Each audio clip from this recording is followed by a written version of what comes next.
Bom dia, boa tarde, boa noite. Queria agradecer, tá? Para quem está se disponibilizando a assistir a mais uma das minhas aulas sobre segurança da informação, tá? Essa é a aula 2. Na aula passada a gente falou de forma bem superficial sobre os conceitos de segurança da informação, né? E a partir de agora a gente vai começar a aprofundar um pouco mais nesses conceitos, até para a gente consolidar nossa base para a gente começar a falar de conteúdos menos teóricos e mais práticos, né? Por exemplo, como por exemplo o processo de gestão de riscos de segurança da informação com base na norma ISO 27001, tá? Mas hoje a gente vai falar sobre ativos, ameaças e vulnerabilidades, né? O que que eles são, como eles se relacionam, né? E alguns de vocês talvez falem, ah, Pedro, mas a gente não falou disso na aula passada? Sim, a gente falou disso na aula passada, só que agora a gente vai aprofundar, né? Falou na aula passada sobre o conceito e exemplos desses conceitos, né? Hoje a gente vai falar também, obviamente, a gente vai recapitular esses conceitos, mas a gente tem que levar em conta que esses conceitos eles têm suas características, eles têm suas nuances, né? Para quem não me conhece, meu nome é Pedro Ivo. Atualmente eu trabalho como consultor da área de governança, risco e compliance. Eu sou graduado em Ciência da Computação pela Universidade Federal do Piauí, sou especialista em Direito Digital e Compliance pela Damasa Educacional e tenho as certificações de auditor líder tanto nas normas ISO 27001 e 27701 e também sou implementador líder na norma ISO 27001, tá? Como eu falei lá no início, hoje a gente vai falar sobre ativos de informação, né? Ou ativos, se vocês quiserem falar de forma resumida. Vai falar sobre vulnerabilidades e a gente vai falar sobre ameaças, né? Vamos lá. Ativos. Vocês lembram que ativo é qualquer coisa que tenha valor para a organização, né? Muitas vezes a gente vê inventário de ativos nas empresas, né? Só que é tipo mesa, cadeira. Mas quando a gente fala de segurança da informação, é uma coisa. No âmago, no núcleo da segurança informação, o próprio nome já diz, né? Segurança da informação. Nosso propósito é proteger informações. Só que vocês têm que lembrar que a informação ela não existe sozinha, é solta. O que é que isso significa? Isso significa que a informação ela tá sempre em algum local, ela tá sempre em algum meio, né? E esse meio, né, esse local de informação está localizada por onde a informação transita. É isso que a gente chama de ativo, né? Por isso que a gente chama de ativo de informação.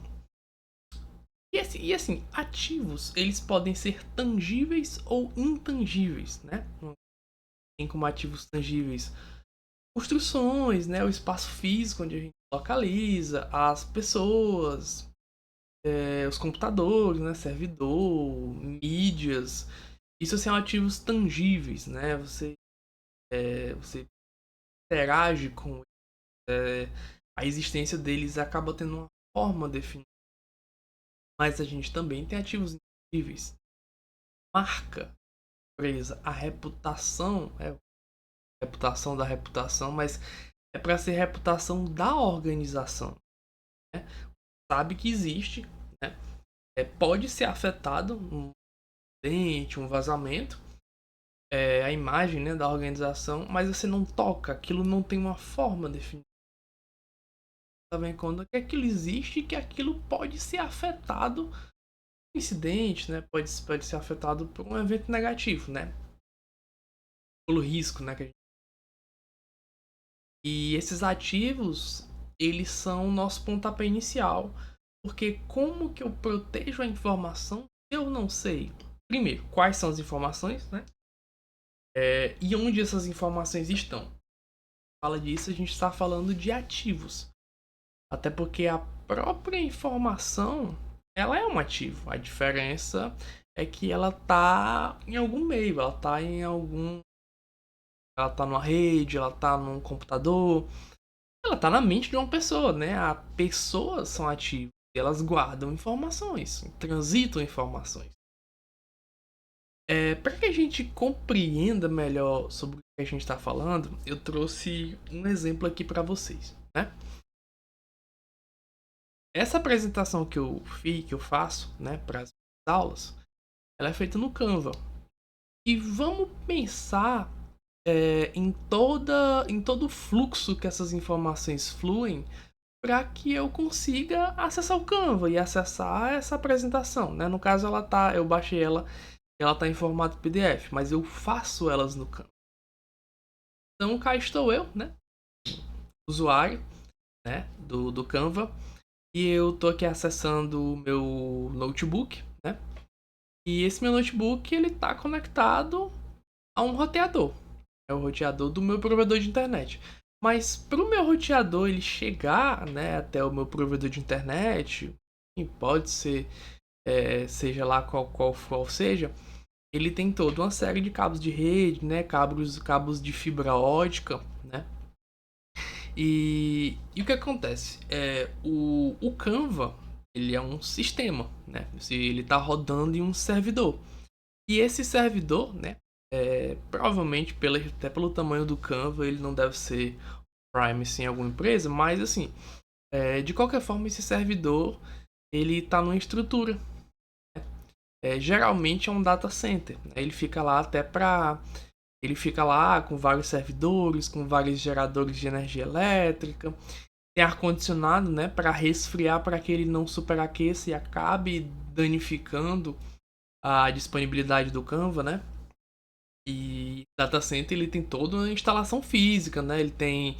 Ele eu já fui, né? E às vezes eu audito ambiente físico de data center, então tem toda uma estrutura de controle de acesso, né? Você tem vários perímetros, tem vários anéis de segurança física, né, para proteger esses servidores, para só quem acesse eles sejam as pessoas devidamente e restritamente autorizadas. Né? E para manter isso tudo funcionando, tem gerador de energia elétrica, tem salas com unidades de fornecimento de energia interruptas. Para isso você tem fornecimento de água canalizada, né, para que você resfrie esses equipamentos. E aí o Canva ele tá hospedado nesses servidores e o Canva tem um banco de dados, né, onde ficam armazenadas nossas apresentações, nossos projetos, tudo que a gente cria, né? E isso sim são as informações. E vocês podem perceber a quantidade de elementos, né, pelos quais a gente transita, elementos esses que fazem parte de toda essa estrutura, de toda essa rede, para que a gente consiga acessar o Canva ou acessar qualquer outro sistema. Vocês percebem que as informações elas fluem por vários canais, por vários meios de transmissão, e elas estão armazenadas também em vários meios de transmissão. E esses são os ativos, né? Para cada ativo desse, a gente vai ter que garantir um nível de segurança. Porque vocês percebem que cada ativo também pode ter vulnerabilidades. E vocês percebem a quantidade de equipamentos e ambientes que eles precisam estar funcionando e precisam estar seguros para que a gente possa, né, usando um notebook, usando uma estação de trabalho, usando um smartphone, um tablet, a gente consiga acessar. E quando a gente fala de segurança da informação, a gente quer proteger cada um desses elementos. E aí, dependendo da sua área de atuação, né, dependendo do seu grau de instrução técnica, você vai descendo cada vez mais a ativos cada vez mais complexos, né? E você vai observar e atuar em cima dessas estruturas de formas diferentes, né? Alguns implementam, alguns avaliam, alguns coletam informações. Então, assim, alguns vão olhar para o ativo em si, outros vão olhar para os processos que para os processos que, né, que utilizam esses ativos. Outros vão focar em coletar indicadores para saber se os ativos e se os processos eles estão funcionando. Uns vão simular ataques, né? Galera aí do Red Team. Outros vão buscar se defender contra ataques, né? Galera do Blue Team. Então esse simples, né? Simples entre aspas, esquema que a gente tem, ele faz a gente pensar em várias abordagens, né? E vocês perceberam que não é só ativo de TI, né? A gente tem estrutura física, a gente tem energia elétrica, a gente tem ar-condicionado. E quando a gente faz processos de avaliação de riscos, eles têm que ser considerados, né? Porque, cara, se o ar-condicionado do data center falhar, aquele servidor, aquela minha máquina vai esperar aquecer e uma hora ela desliga. E aí eu fico com o meu serviço indisponível. Da mesma forma o gerador de energia elétrica, né? Se o serviço provido pela companhia, né, do município, do estado, ele falhar, você tem gerador para garantir redundância e para que o servidor continue funcionando. E esse processo de troca, né, de um fornecimento para o outro, tem que ser rápido. E aí a gente está analisando não só a eficácia do processo, né, mas a eficiência do processo. Não é se existe ou não redundância, mas sim, existe redundância, mas o quão rápido eu consigo trocar de um fornecimento para o outro para minimizar o meu tempo de indisponibilidade. E por isso que é o ponto principal, né, quando você vai trabalhar, vai implantar um processo de segurança da informação, fazer um projeto para implementação ou para analisar riscos de uma infraestrutura de segurança da informação, o primeiro passo é identificar os ativos. É claro que a gente tem todo o processo de entender o negócio, mas o mão na massa é saber quais são os ativos. Porque como que eu protejo as informações sem saber, primeiro, quais são as informações e segundo, onde elas estão. Eu não consigo, eu preciso fazer um mapeamento, né? Para o pessoal que trabalha com privacidade, né? Quem é de PO, por exemplo, para eu proteger dados pessoais, eu preciso saber onde estão esses dados pessoais, né? E daí a gente vem o data mapping, né? O mapeamento de dados pessoais, a elaboração do inventário de dados pessoais. Segurança da informação é a mesma coisa. Como que eu protejo a informação e sem saber em quais ativos ela tá, por quais ativos ela passa? Eu preciso ter pelo menos um esquema macro desse, né? A diferença é que numa organização eu vou ter mais. Eu vou ter servidores, eu vou ter firewall, eu vou ter mais ativos, né? Talvez eu não visualize tanto a estrutura externa, mas na interna eu preciso saber. Talvez de início eu não precise saber o IP de cada dispositivo que eu tenho lá dentro, mas eu preciso ter uma visão, nem que seja superficial, nem que seja macro, para eu entender como que aquela informação flui e onde que ela fica guardada, tá bom, gente? É, e é o que acontece, gente. Quando a gente usa muito a norma 27005, tá? Eu usei a versão 2011, no caso, que eu tô mais habituado, mas eu já tô no processo de aprofundamento na versão mais nova. E ela traz uma taxonomia muito interessante para ativos, né? Divide esses ativos em dois tipos. Os ativos primários, né, que são os próprios processos ou atividades de negócio, e a própria informação. Quando você está numa empresa e você deseja proteger as informações que estão nelas, é interessante que você conheça a cadeia de valor daquela organização, né?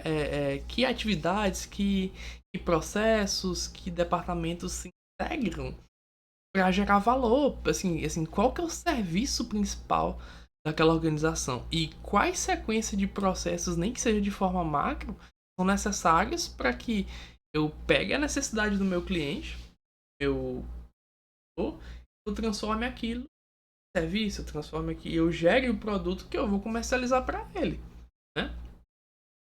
E aí a gente tem o que a gente chama de ativos de infraestrutura, que são esses ativos dão sustentação para os ativos primários. Então, a gente tem por exemplo, quando você entra numa organização, né, você é contratado, geralmente, né, você faz ali suas entrevistas e o seu futuro gestor, né, o gestor, no caso, quando você é contratado, ele passa seus dados para a área de RH, ou a área de RH já está com eles, né, e repassa às vezes para a área de infraestrutura.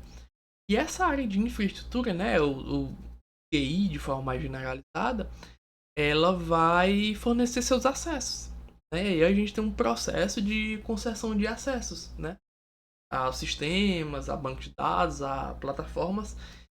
Como que esse processo ele vai existir se eu não tiver pessoas, se eu não tiver hardware, se eu não tiver um software, se eu não tiver uma rede, se eu não tiver um e-mail, não um sistema aí dentro do software. Então, processos eles só existem porque a gente tem ativos para isso, né? Da mesma forma que eu mostrei para vocês naquele esquema do acesso ao Canva. Como que eu acesso o Canva se eu não tiver um próprio Canva, né? Se eu não tiver toda a infraestrutura para que a minha solicitação, né, para abrir o site do Canva, ela exista. Então você tem essas duas grandes ilhas, dois grandes grupos de ativos. E quando a gente está estudando, quando a gente está no começo da segurança, a gente vê isso, a gente pensa, poxa, eu não vejo, assim, você fala até de instalação física, né? Até aí no ativo de suporte tem a própria estrutura da organização, a forma pela qual os departamentos, os cargos, tudo isso está estruturado.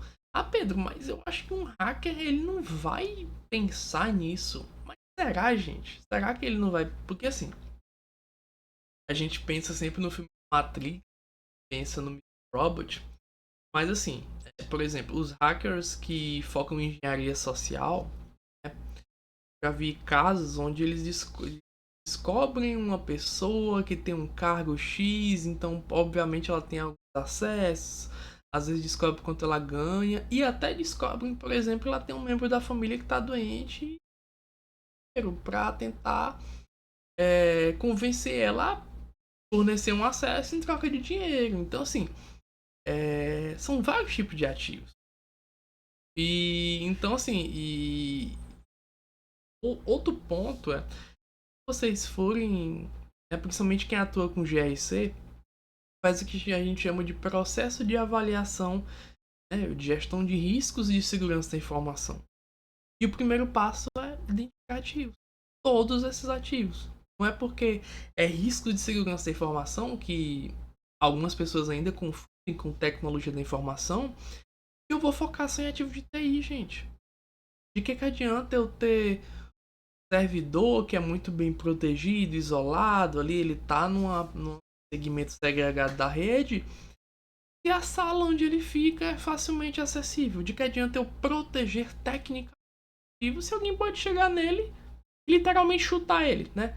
Tem até aquele meme, né? O servidor caiu. Aí quando você vê, literalmente o servidorzão bombado. Então assim, gente, vamos lembrar que a gente tem que proteger também a integridade física dos ativos, né? Eles têm que estar protegidos fisicamente, porque senão as medidas técnicas acabam não servindo de muito, né? O que adianta o servidor estar muito bem protegido tecnicamente se alguém pode chegar lá e puxar ele da tomada? Desligou. Então, assim, gente, é muito importante ter essa visão, né? Para assim, vocês entenderem quais ativos compõem o negócio de vocês, o negócio onde vocês trabalham, o negócio para os quais vocês vão prestar consultoria. Porque o risco ele pode estar todos eles. E a gente não pode deixar o risco passar. Então vamos lá, vamos conhecer um pouco mais. Os ativos primários, até como eu falei, eles são processos e as informações envolvidas nesse processo, né? E aí eu trouxe alguns exemplos aqui para vocês, né? O processo de manutenção de um website, o processo de contratação de um fornecedor, o processo de atendimento às solicitações de exercícios de titulares de dados pessoais, né? De exercício de direitos de titulares, né? Algo que a LGPD traz. Então vocês percebem que são processos e dentro deles você tem pequenas atividades que para elas funcionarem, vocês precisam de outros ativos, né? E a própria informação que transita nesses processos, que é manipulada nesses processos, que é gerada nesses processos, são ativos primários. Então, por exemplo, você termina o processo de contratação, você gera um contrato de trabalho. E aquela informação vai ficar armazenada em algum lugar. Ela é disponibilizada ali para o colaborador, fica retida uma cópia com a organização, né? E essas interações com os softwares vão gerar logs. Esses logs têm que ser protegidos também, principalmente contra a adulteração. Então, por exemplo, o log, você tem que saber onde é que ele está para você verificar como que ele está sendo protegido, né? Por exemplo, a própria política de segurança da informação, ela tem que estar disponibilizada às partes interessadas, né? Os colaboradores têm que conhecer essa política, né? Lá vai ter as diretrizes de segurança da organização que eles devem, né, obedecer. E, por exemplo, demonstrações contábeis. É mais um dado que tem que ser protegido contra alteração não autorizada.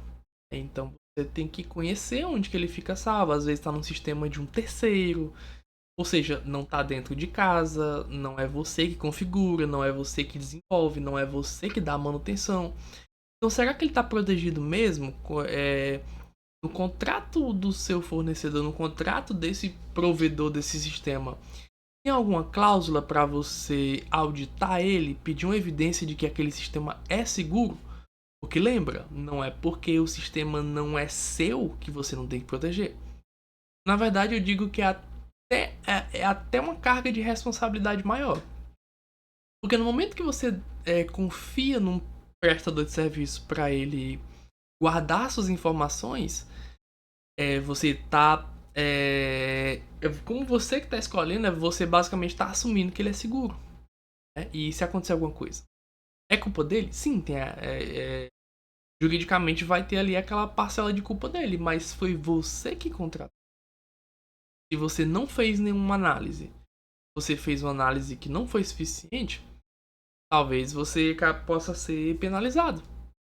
Seus clientes estão confiando em você que você vai escolher bons fornecedores em sua cadeia de suprimento. Né? Mas vamos seguir em frente. E aí, como eu falei, por que eu tenho que identificar as informações? Primeiro, o mais óbvio, né, é segurança da informação. Então a gente quer proteger informações, né? E a gente quer, primeiro, a gente identifica a informação para que a gente possa atribuir um valor para ela. Né? Então por isso que as empresas geralmente têm classificações de informações, informações públicas, informações internas, informações comerciais, informações secretas, né? E essa classificação vai nos ajudar a identificar as informações que elas têm um grau de criticidade maior, um grau de importância maior e, portanto, a gente vai ter que protegê-las de forma adequada. Por exemplo, informação pública, política de privacidade, fica lá no site para todo mundo ver. Política de segurança da informação.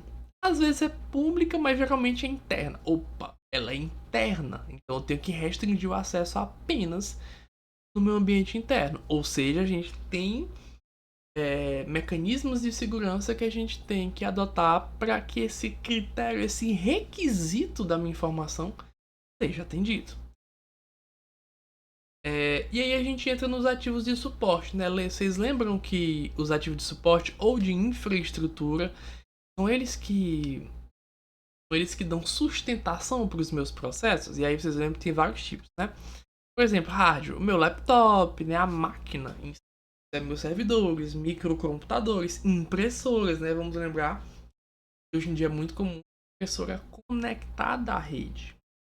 Cuidado com isso, né?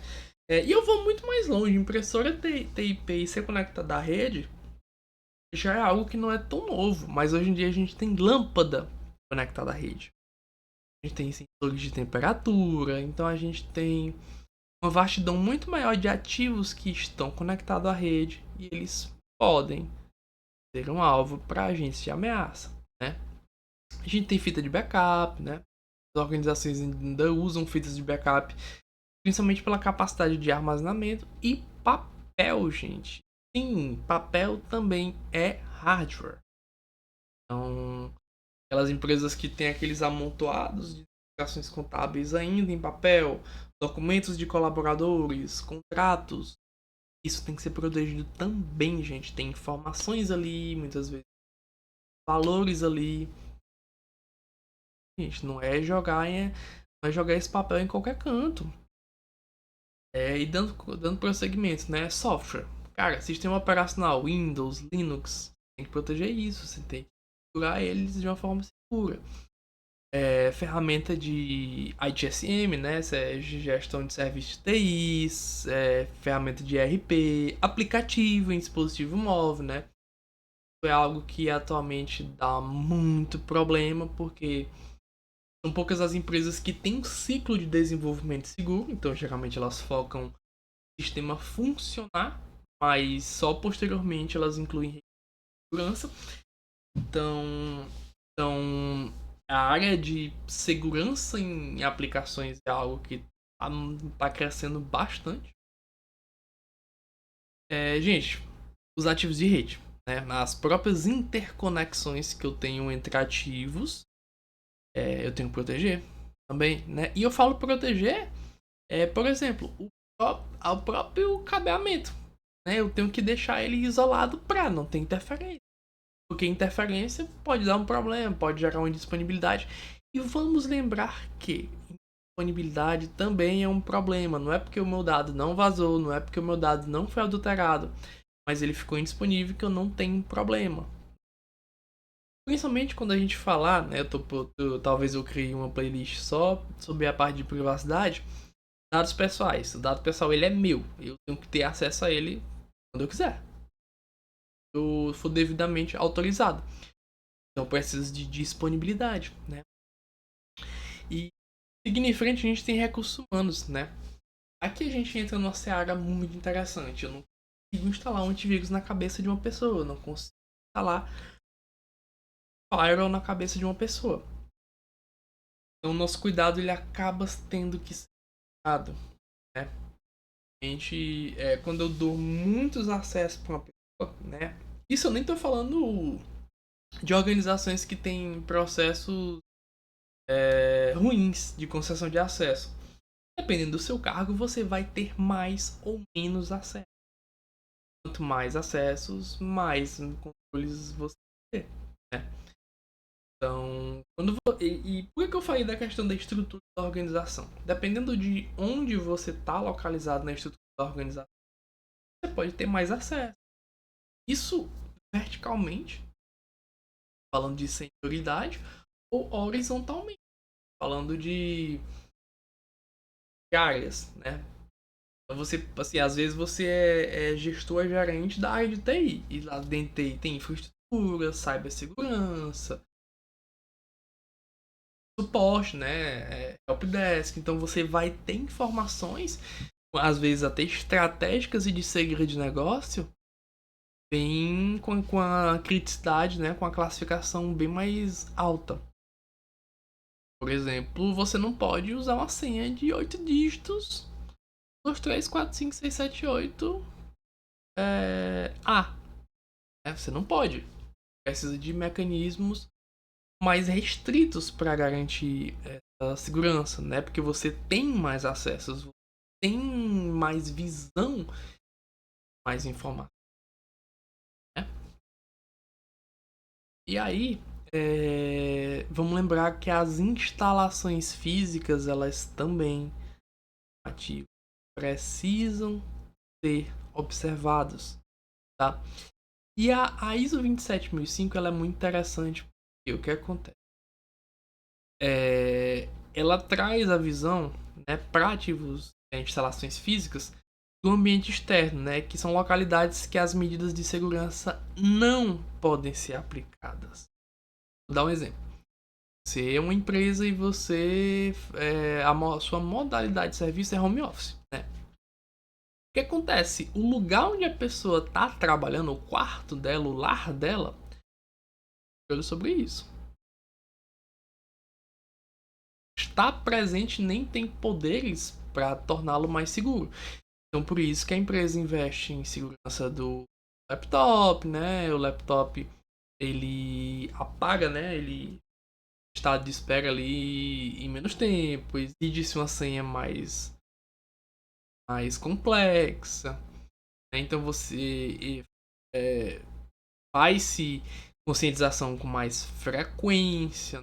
Então você tem outras maneiras, né? E é isso que a gente pensa quando a gente faz avaliação de riscos, né? A gente conhece o contexto e o contexto é uma das variáveis que a gente utiliza. É o contexto, seja interno, seja externo daquela organização.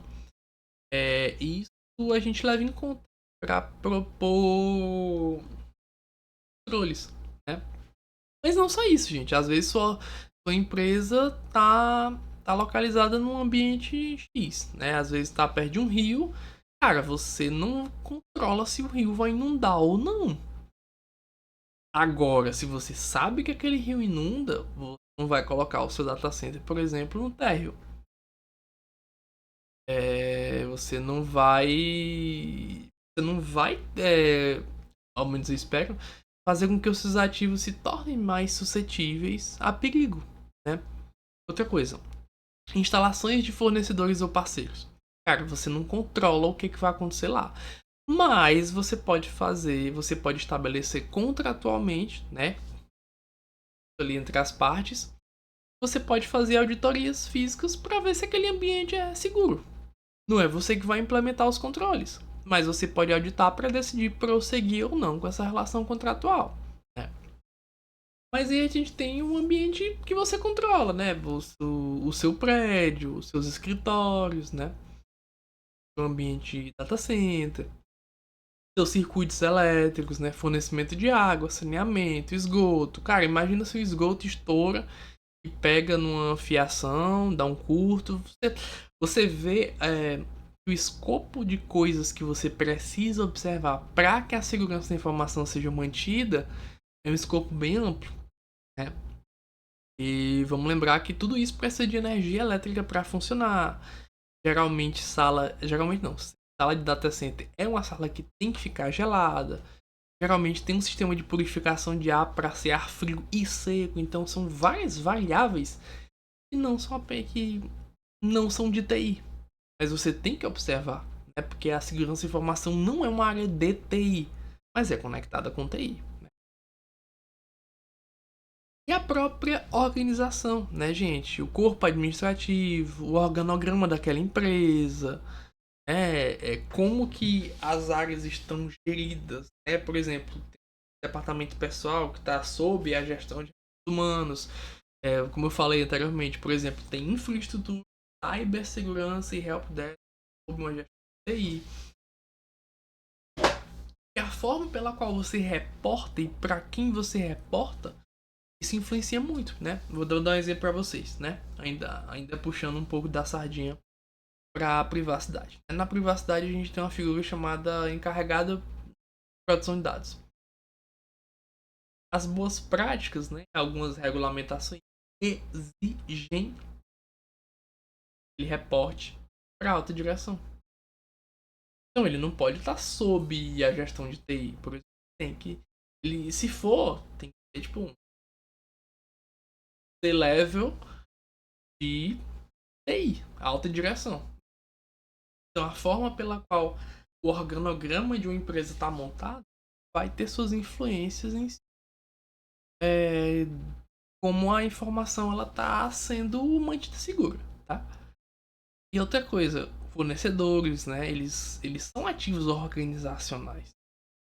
Então, um exemplo de vulnerabilidade que você pode identificar. Cara, o contrato que você assinou com o seu fornecedor, ele tem cláusulas de fornecedor se compromete a fornecer evidências de que ele está mantendo a segurança no ambiente dele? Se não, Pedro, então significa que se não tiver a cláusula, ele pode fazer o que ele quiser? Não, mas se ele tiver, você pode cobrar dele. E é por isso que é, a norma ISO ela tem um controle no seu anexo A, né? E é justamente segurança da informação estar sendo considerada no contrato, nos acordos, formalmente, né? De maneira formal, assinada, consentida entre as partes. O contrato é um instrumento formal, né?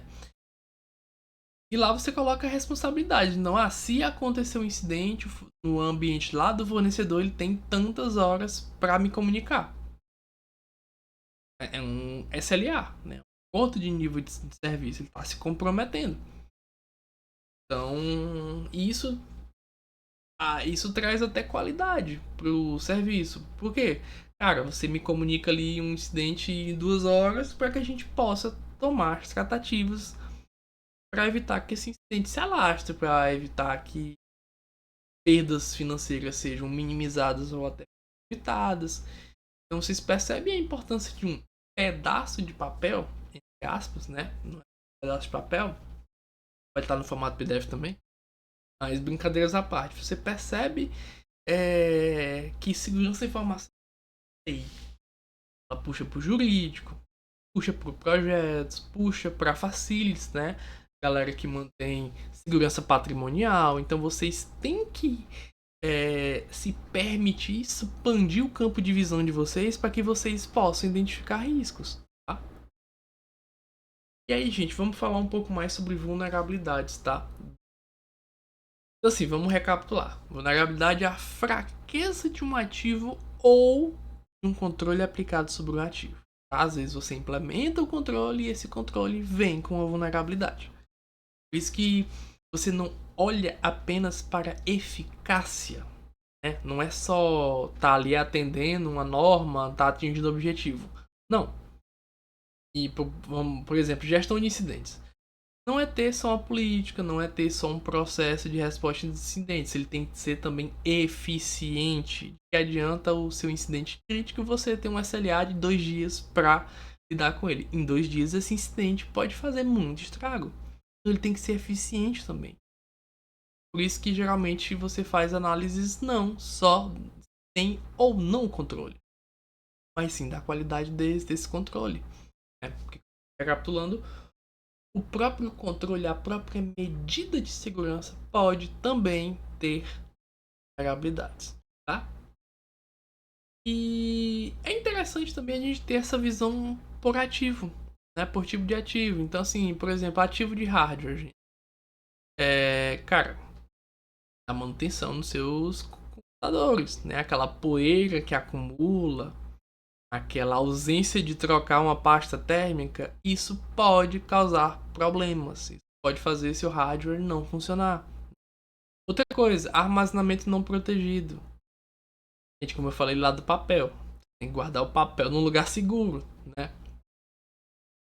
Guardar literalmente não, né? Mas trancado a 7 chaves, tá? Realização de cópias não controladas. Gente, às vezes tem uma impressora que todo mundo pode imprimir o que quiser. Vamos restringir essa capacidade de impressão, porque assim, a impressão, se ela não for parte do processo da organização, ela quase que ela pode ser considerada um vazamento de dados, né? Porque ali, às vezes a impressora é usada por mais de uma área, a impressora está num corredor, você imprime, não vai lá pegar o seu papel. Problemas, tá, gente? Vamos falar de software. Cara, você não pode só testar o seu software com vistas em regra de negócio. Não é só funcionar, ele tem que ser seguro também.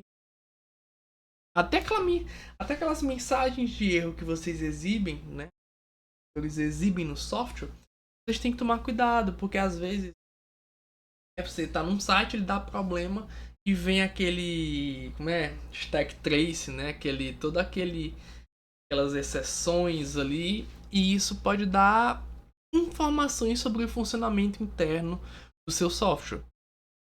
E para bom entendedor, meia palavra basta. Imagina tantas palavras daquela forma. Você pode estar dando informação sobre o funcionamento do seu software, seu servidor, sua infraestrutura para alguém que não deveria. Outro ponto, gente, interface de usuário complicada. Gente, se a interface do software não é intuitiva, ela pode induzir ao erro. E se ela induzir ao erro, a gente pode ter problemas. Acho que não preciso nem me alongar muito. Posso clicar no lugar que não era para clicar, posso fazer uma operação sem querer, então é muito bom Que a interface, primeiro, ela seja intuitiva e que ela dê bons feedbacks para o usuário, tá? E outro exemplo, gente, tabela de senha desprotegida. Eu sou formado em computação e quando a gente tá fazendo os primeiros softwares, sim, a gente salva sem muito claro. Mas isso é algo bem acadêmico e pra gente não levar pra frente. Vamos pelo menos aplicar uma criptografia nisso, né, gente? A gente tem que tomar cuidado. A forma que a gente armazena essas senhas, né? Gente, rede. Transferência de senhas em claro. Ou da informação em claro. Mais uma vez, vamos criptografar. E outra coisa, gente, junção de cabeamento mal feito. Gente, vamos tomar cuidado com essa junção de cabo aí, porque pode dar problema. E aí fica indisponível, você não consegue usar aquela rede direito, tá? Recursos humanos. Quando a gente fala de ausência parcial ou total de recursos humanos, o que a gente está falando? Vocês sabem aqueles momentos onde a gente se depara com uma empresa onde tem uma pessoa, ela faz uma atividade muito específica e só ela faz. Se ela entrar de férias ou ela adoecer, não tem quem faça e às vezes um processo ele fica paralisado. Problema. Principalmente se a gente não tiver aquela base de conhecimento, mas o que acontece? Não é bom quando uma pessoa detém conhecimento. A gente sabe que fatalidades acontecem, pessoas são sensíveis, pessoas são vulneráveis, elas podem adoecer. E às vezes a gente pode prejudicar uma empresa toda porque só uma pessoa sabia fazer uma determinada atividade, só uma pessoa conhecia determinada tecnologia. Isso pode fazer com que os processos até parem de. E às vezes só uma pessoa tem um acesso para conseguir liberação. Aquela pessoa tem que entrar de férias, ela tem que descansar. E aí faz. A não ser que haja um processo formal de, olha, ter sempre alguém com aquela permissão.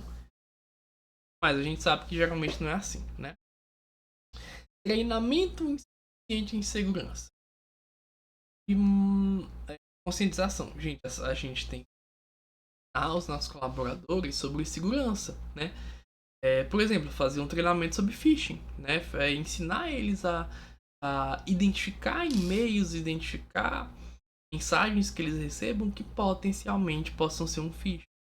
Ensiná-los a não clicar nos links, ensiná-los a reportar para a área de segurança que essa tome as medidas cabíveis, né? Então, a falta ou a ausência ou um treinamento insuficiente é um problema. Outra coisa, gente, local ou instalações físicas. Primeiro, a ausência de controle de acesso. A gente não pode deixar as salas abertas, principalmente salas que tem ativo, sala que tem servidor, sala que tem computador, sala que tem documentação, né? Outra coisa, sim, que se você vai trabalhar com segurança da informação, você tem que observar também a natureza. Não adianta você ter todos os treinamentos possíveis, todas as medidas de segurança implementadas, se o local é suscetível a alguma intempérie da natureza. E o que acontece, gente? A gente sabe que tem locais que eles são mais suscetíveis, sim, né? Queimadas, inundações, incêndios, e a gente tem que considerar isso para que a gente não tenha ativos danificados. Ah, Pedro, mas é uma vez a cada 10 anos. A ideia é que a empresa permaneça funcionando por muitos anos. E a gente sabe que um evento desse raro pode causar um dano que a empresa talvez nem se recupere. Às vezes destrói toda uma filial, destrói toda uma sede, destrói um data center. Tem que tomar cuidado com isso. E fornecimento de energia instável. Por N fatores, o fornecimento de energia de uma empresa ele pode ser instável, né? Às vezes é pela própria de fornecimento, às vezes por ser um local que é mais suscetível a romper cabo, essas coisas. Mas você tem que considerar isso. Inclusive para ter fontes de energia redundantes. Né? Por exemplo, gerador de energia elétrica. Data center geralmente tem mais de 2, mais de 3, mais de 4, mais de 5 geradores. Porque o intuito do data center é fornecer disponibilidade para aquilo estar funcionando 4 horas por dia, 7 dias da semana. Então tem que ter fornecimento de energia, né? Organização. Quando a gente fala de vulnerabilidades organizacionais, a gente está falando de ausência de prova de procedimentos, processos. A gente está falando de uma estrutura organizacional não muito bem estruturada, né? Mas, por exemplo, cara, você não tem um processo formal de revisão dos direitos de acesso. Aí tá lá. Plano de tal pediu acesso, determinado nível de acesso ao banco de dados para fazer uma query no SQL. Só uma. Passou uma semana, passou duas, passou meses, passou um ano. Ninguém nunca esqueceu de tirar aquele acesso. E aí, alguém pegou as credenciais dele, vai estar lá aquele acesso disponível para ser utilizado. Por quê? Porque não foi feita uma revisão de acesso. Outra coisa, procedimento de instalação de software operacional.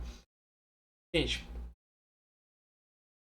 o mundo perfeito é aquele onde, por exemplo, você tem bem desenhados os cargos, né, da sua organização e tem dizendo, olha, esse cargo, né, a área de TI tem que ter e-mail, tem que ter a ferramenta de chat, tem que ter, sei lá, acesso a um Oracle ali para acessar a banco de dados. Então, a ideia é que quando ele receba o computador dele, né, ele só tenha aqueles softwares disponíveis e se ele precisar de mais um, ser feita uma solicitação formal, texto dele, para ser aprovado e, sei lá, a área de infra conceder. Para evitar, assim, para evitar que ele instale softwares que às vezes pode ter um malware, pode ter, o software pode danificar de alguma forma, né, a integridade daquele ativo ou de todo o ambiente da empresa que ele acessa. Assim, é muito bom ter esses processos, tá? Mas aí vocês devem estar se perguntando, Pedro, como contra essas vulnerabilidades? Porque cada ativo, pelo que eu estou percebendo, pode ter inúmeras vulnerabilidades. O que acontece? A gente pode ter vários métodos para identificar vulnerabilidades. Né? A gente pode, ferramenta de automatizada, né? Pode rodar um scan de vulnerabilidades. Pode fazer teste de segurança, né? Teste de, por exemplo, segmentação de rede, teste de software. Pode fazer um pentest, pode fazer análise no código-fonte para ver se o código-fonte não tá fazendo alguma coisa errada, né? Não tá, alguém não colocou um código malicioso ali entre aquelas milhares de linhas do código-fonte. Eu posso conversar com as pessoas para entender o software, para entender o processo e para ver como que tudo aquilo é utilizado para identificar se está sendo bem utilizado ou não, se existe um processo estruturado ou não. Posso enviar questionários com essas perguntas. Eu posso fazer inspeção física para ver os controles de natureza física, né, para ver se as instalações físicas elas estão seguras. Eu posso fazer análise documental, por exemplo, vou fazer análise dos contratos com fornecedores para ver se tem cláusulas ou não de segurança da informação. Né? Vocês percebem que tem vários tipos. Né? E diante desses métodos é que você vai identificar essas vulnerabilidades que você vai usar para medir o nível de risco. E agora a gente vai falar de ameaças, né? E mais uma vez a gente vai recapitular. A ameaça, leiam comigo, é uma potencial causa de um incidente não desejado, o que pode resultar em prejuízo ao sistema ou à organização. Opa! Lembre que a vulnerabilidade ela é passiva. O ativo tem a vulnerabilidade fica quietinha lá. É um problema? É um problema.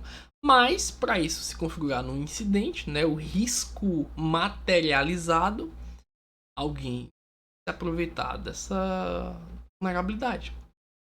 E esse alguém é o agente de ameaça. Vocês vão entender já a diferença de ameaça para agente de ameaça. As ameaças, né, usando a ISO 27005 como base, elas se dividem em 3 tipos. As intencionais, né, e elas são intencionalmente direcionadas, então o agente de ameaça, né, a pessoa, ela quis fazer. Intencionais são de origem humana. As acidentais, né, foi uma pessoa que fez, mas ela não tinha intenção, né.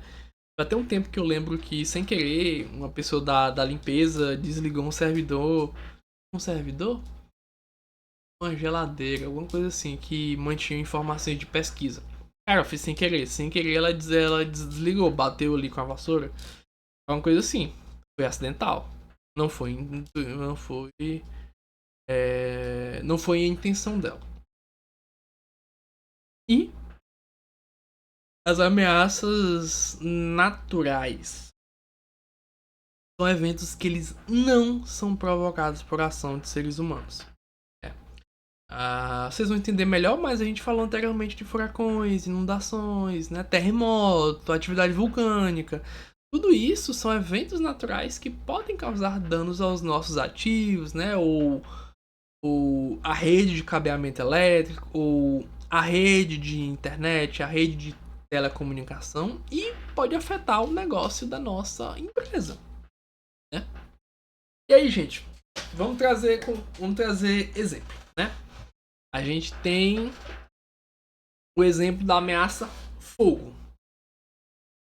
Vamos ver como que essa ameaça poderia se configurar nos três tipos, né? Primeiro, intencional. O indivíduo ele vai atear fogo propositalmente, ou seja, foi intenção dele, a vegetação nas proximidades das instalações de uma empresa, gerando um incêndio que destrói dezenas de documentos armazenados na sala do arquivo da empresa. Ou seja, a gente tem o fogo como ameaça, mas o agente de ameaça foi uma pessoa. Foi um indivíduo que ateou o fogo. Tá? Acidental. A mesma situação anterior, mas rolou um curto-circuito. Às vezes a pessoa estava fazendo uma manutenção e deu um curto-circuito. Foi acidental. Né? É o fogo, mas o agente de ameaça foi uma pessoa que estava ali fazendo o agente de ameaça foi uma má manutenção, uma manutenção ruim, né? Nas instalações elétricas. E natural, né? Caiu um raio e causou um incêndio. Então a gente tem o agente de ameaça fogo e o agente ameaçador raio. Então, só para vocês pegarem as nuances dessa diferença de ameaça e agente ameaçador, tá? Então, gente, é isso. Eu acho que a aula ficou bem longa, mas eu espero que eu tenha tirado as dúvidas de vocês, tá? As próximas aulas eu vou tentar fazer com que elas sejam um pouco mais rápidas, tá? Eu tô começando agora e nessa atividade, tá? Mas eu gosto de falar porque até quando eu tava aprendendo, eu gostava muito de aulas mais longas, porque eu sabia que aquelas informações adicionais, aquelas informações que não pareciam ser tão urgentes, né? Elas iam me servir em algum momento, né? Então, eu espero que essa aula ajude você que já trabalha a melhorar o seu trabalho, a você que está pensando em entrar na área de segurança da informação, né? Eu acho muito interessante, né? Para quem está começando a entrar, saber que a gente tem que observar tantas coisas, porque eu acho que isso te prepara. Porque assim, gente, segurança da informação, ela pode ser só TI? Pode.